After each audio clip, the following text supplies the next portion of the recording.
Hello အားလုံးပဲမင်္ဂလာပါ။ဒီနေ့မှာဒီ DTB visa နဲ့ပတ်သက်ပြီးတော့ဘာတွေဘယ်လိုပြင်ဆင်ခဲ့လဲပြီးလို့ရှိရင်ရှောက်တုံးကဘာတွေဘယ်လိုမျိုးကြုံခဲ့လဲဘယ်လိုရှောက်ခဲ့လဲဆိုတာနဲ့ပတ်သက်ပြီးတော့အသေးစိတ်ကို ETV ထဲမှာ share လုပ်ပေးမယ်ပေါ့နော်ဆိုတော့အရင်ဦးဆုံးဒီ DTB visa ကိုရှောက်တော့မဲ့အခါကျတော့ဘာကိုစဉ်းစားရလဲဆိုလို့ရှိရင်တန်ရုံး fees $400အတွက်ကိုစဉ်းစားရတယ်ပေါ့နော်ဘာလို့လဲဆိုလို့ရှိရင်ပထမဆုံးချက်ကကိုယ့်ဘာသာကိုရှောက်ရမှာဖြစ်တယ်တို့ကကျတော့ဒီကိုက visa အဆင်ပြေခဲ့လဲဆိုလို့ရှိရင်တော့ဒီvisa ရမယ်ပေါ့ကွာ visa အဆင်မပြေဘူး reject ဆိုလို့ရှိရင်တော့ရဲ့$400ကပလုံပဲပေါ့နော်ဆိုတော့ဒါဆိုတော့အဲ့တဲ့ကြောင့်မို့လို့ဒါမလျှောက်ခင်မှာဒါတော်လေးကိုလည်းပြင်ဆင်ခဲ့တယ်ဒီ DTB visa အတွက်ဘာလိုအပ်တာလဲဆိုလို့ရှိရင်ဘဏ်လုပ်ငန်းတွေကိုပြပေးရတဲ့ဘဏ်ကိုကြတော့ဘယ်လိုမျိုးလေးလုပ်ခဲ့တယ်ဆိုလို့ရှိရင်သူကပြောထားတာကကြတော့ဘဏ်ငွေ9သိန်းနဲ့ညီမျှတဲ့အမောက်ကိုဘဏ်ထဲမှာထည့်ပြီးတော့သူတို့ပြပေးရမယ်ဆိုတော့ဒါလျှောက်တော့ကမနစ်ကလျှောက်တာဆိုတော့လျှောက်တော့ဆိုလို့ရှိရင်တော့အဲ့ဘက်ပေါက်စင်းနဲ့ဆိုလို့ရှိရင်မြန်မာငွေကတော့650ပေါ့နော်အဲ့လိုမျိုးပေါက်တယ်အခုဒါပေါက်ဆိုတာဘက်ကနေစိတ်တက်နေရဆိုတော့900လောက်တော့ရောက်သွားမယ်ပေါ့နော်မြန်မာငွေ900လောက်တော့ဖြစ်သွားလိမ့်မယ်ဆိုတော့အဲ့650မှာ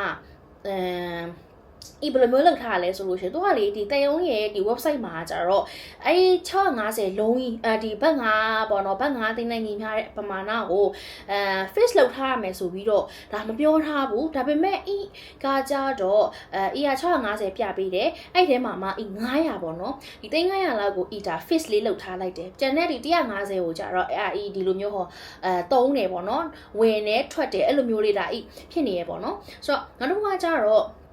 လုပ်ငန်းကကြတော့လုပ်ငန်းအနေနဲ့ကြတော့ဒီ freelance တယောက်အနေနဲ့ရှောက်မှာဆိုတော့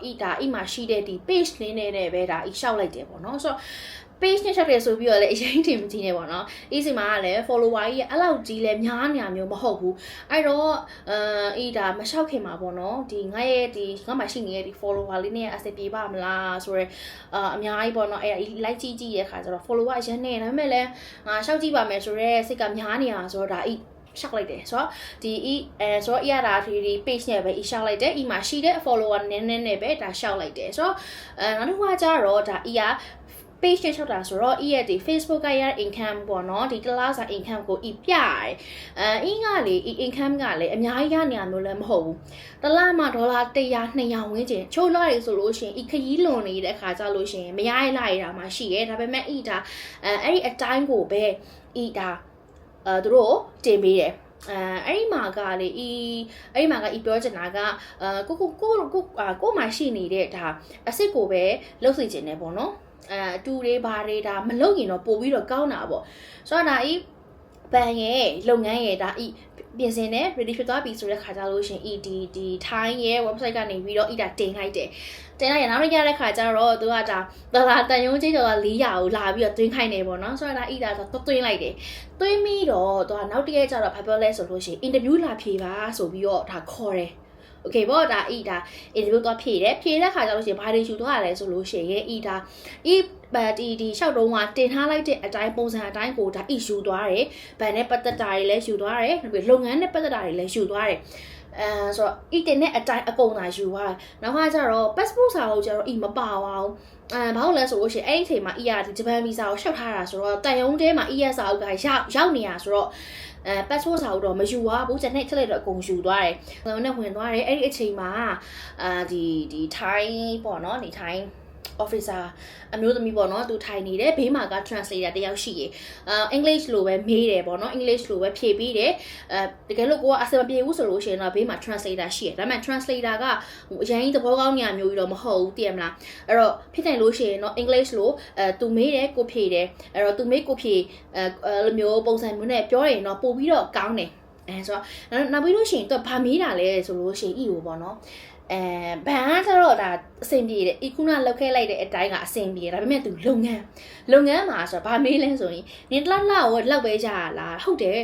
အဲ့ဆိုတော့နင်ရတဲ့ဒီ YouTube မှာရောရှိတာ YouTube မှာတော့ငါ share တယ်မှာ follower ကလည်းအဲ့တုန်းကအဲ့တုန်းကမှအစဆိုတော့ follower အဲ့လောက်လည်းမရှိသေးဘူးလေငါမှတော့ရှိရဲဒါပေမဲ့အရင်ကြီးကဖြစ်တယ်မျိုးတော့မဟုတ်ဘူးနင်တစ်လိုက်လောက်ပဲဝင်တာလားမဟုတ်တယ်ငါတစ်လိုက်လောက်ပဲဝင်နေဆိုအဲ့ဒီချိန်မှာသူနည်းနည်းလေးimpression down ရတယ် ဒါပေမဲ့အေးရပေါ့နော်နောက်ထပ်ဒီအလုပ်တစ်ခုရဲ့ဒီအိမ်ခန်းလေးကိုတွဲပြလိုက်တဲ့အခါကျတော့မှဒါသူကနည်းနည်းလေးအဆင်ပြေသွားတယ်အခါကျတော့နင်ကဘာဖြစ်လို့ထိုင်းမှာသွားတင်တာဆိုဟုတ်တယ်နင်ကအဲ့တော့အေးကငါခံလာဖို့ပဲကြည့်ပေါ့ငါဒီစားတောက်တွေတို့ရဲ့ဒီ street food တွေငါကြိုက်တယ်ဆိုရဲအမှသူနဲ့စကားပြောရတာအဆင်ပြေသွားတဲ့အခါကျတော့သူနည်းနည်းလေး impression ကောင်းလာတယ်ပေါ့အခါကျတော့ဤဒါဖြေခဲ့ပြီးသွားလဲပြီးဆိုပြီးတော့ဤထွက်လာလိုက်တယ်ထွက်လာပြီးတော့မိနစ်20နာရီဝက်လောက်နေတဲ့ခါကျတော့ဤရဲ့ဂျီမီတဲ့ရောက်လာတယ်ပေါ့နော်အောင်လာတယ်အောင်သွားတဲ့ခါကျတော့ဤဒါ$400မရှုံးတော့ဘူးပေါ့နော်ဆိုတော့ဒါအေးရဲ့ဒီရှောက်ပုံရှောက်ခဲ့နီးအစင်ဤဒါဘယ်လိုမျိုးလုပ်ခဲ့လဲဆိုတာလေးကိုပြပေးတာပေါ့နော်ဆိုတော့နောက်တစ်ခုကကျတော့ဒါဤလိုမျိုးကိုယ့်ဘာသာကိုရှောက်ချင်တဲ့သူရှိလို့ရှိရင်လေဒါဤအရှင်တော့ကကျတော့ဤလဲဒီလိုမျိုးရှောက်ပုံရှောက်နီးအစင်ကို post လေးနဲ့ရေးပေးထားဖို့တဲ့အခုဒါဒီထပ်ပြီးတော့ဤရဲ့ video လေးအောက်မှာလဲlink လေးချပေးမယ်ပေါ့နော်ဆိုတော့အဲ့မှာကိုယ့်ဘာသာကိုရှောက်ချင်တယ်ဆိုလို့ရှိရင်လက်ကိုယ့်ဘာသာကိုလုပ်လို့ရတယ်ပေါ့နော်ဆိုတော့ဒါလေးကတော့ဤရဲ့ DTV visa ရှောက်ခဲ့တဲ့ experience လေးပေါ့နော်